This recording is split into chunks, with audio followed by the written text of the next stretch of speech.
Explore with RE. RE. Yan. Explore with RE. Yan. Opo. Suportahan nyo din Lagalap kanilang TV. content. Maraming salamat. Thank you po.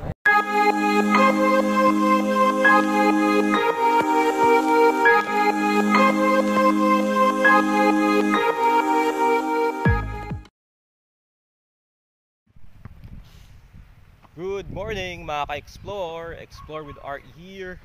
Or tawagin nyo na lang akong Coach RE sa ngayon. Mga ka-explore, andito na tayo sa Villa Arsenia Field. Mga ka-explore sa Bacoor, Cavite.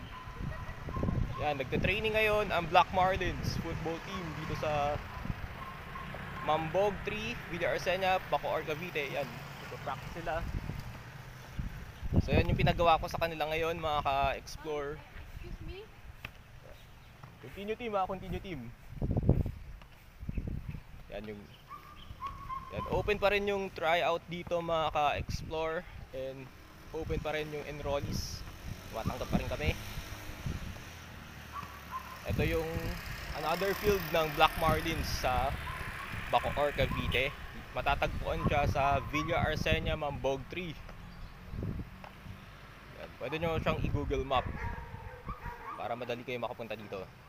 So ito yung sitwasyon ng field namin. Yan, maganda siya.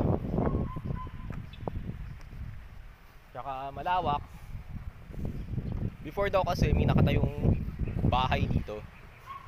So na after nung mabuo itong village na to, na wala na yung bahay dito. Ayun, kung nakikita, di ko alam kung nakikita nyo. Yan sa likod ko, may bakat ng bahay. Ayun, ayun yung may bahay dito dati.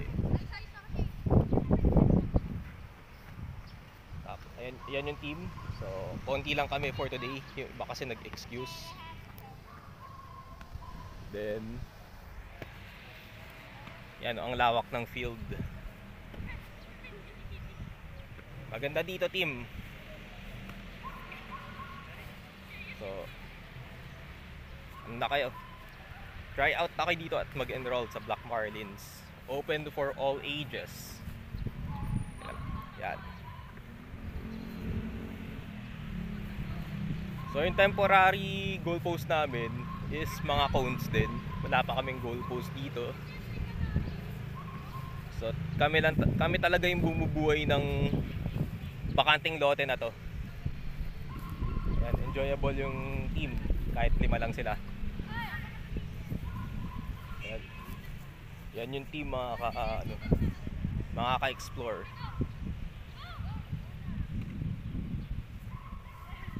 So, enjoyable pa rin sila.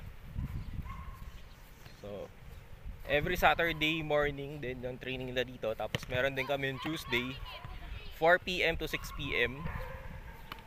Meron pa rin naman kami sa Las Piñas. Baka mabago na rin yung schedules dun. Kaya mas more on field ang team namin. Ayan.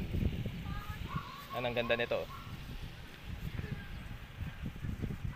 Tapos ayan, may mga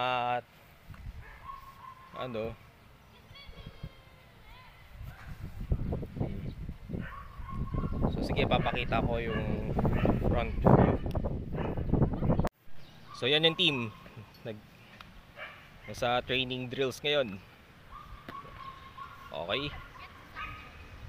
Yan, 5 yung attendees for today.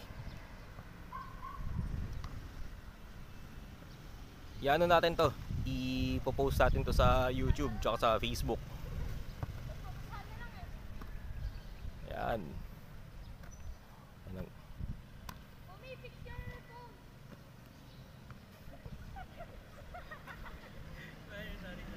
Sige, continue team. Yeah, very good. Up. Tapos ito, katatapos lang nila mag-drills dito. Ayan, yung may mga napapansin ko, may mga stick na yan. Temporary goalpost namin yan. Kapag nagka-pondo na kami, nagka-pera na kami, nadagdagan na yung kita namin dito. papagawa kami ng or papa-welding kami ng another goalpost. Yan yung next project namin. Inuna lang talaga namin yung mga ball project tapos iba pang equipments. And tama-tama na rin yung mga inaano ko na rin to, binavlog ko na rin ito, mga ka-explore. And sa mga gusto pong mag-donate, message nyo lang po ako sa Facebook. Yan, pwede nyo akong i-message dyan sa... Yan, maglalagay ako ng email ad ko tsaka contact number ko sa descriptions below sa mga gusto pong mag-donate ng equipments like kahit second hand, tinatanggap po namin. Okay, continue training nila. Actually, ilang months pa lang naman din kami dito sa Villa Arsenia. Ito talaga yung pinakamagandang spot dito sa Mambog. Ang lawak ng field. Ayun, may lumang jeep dun na abandon na rin. Abandon lot to. Na ni-revive lang talaga ng Black Marlins. And yung mga naglalaro dito sa Villa Arsenia, karamihan is mga taga dito, yung mga players dito. Tapos nagpupunta rin din naman dito minsan yung mga taga Las Piñas.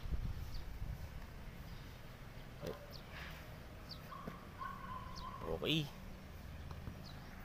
Okay, thank you mga ka-explore. So sige, outro na tayo. And yan mga ka-explore, nakita nyo na yung aming football field. So yan, first time kong binlog tong Black Marlins football team. Yan, Coach RE, your travel coach, your vlogging coach, your multimedia coach. At continue yung training ng mga bata. 5 lang sila today. So next week babawi yung mga yan. Madami sila next week. Ayan. And sa mga gusto po pala mag-donate, iniulit ko. Message nyo lang po ako sa Facebook. Message nyo lang kami. And lalagay ako ng email ad ko dyan. Tapos contact number ko.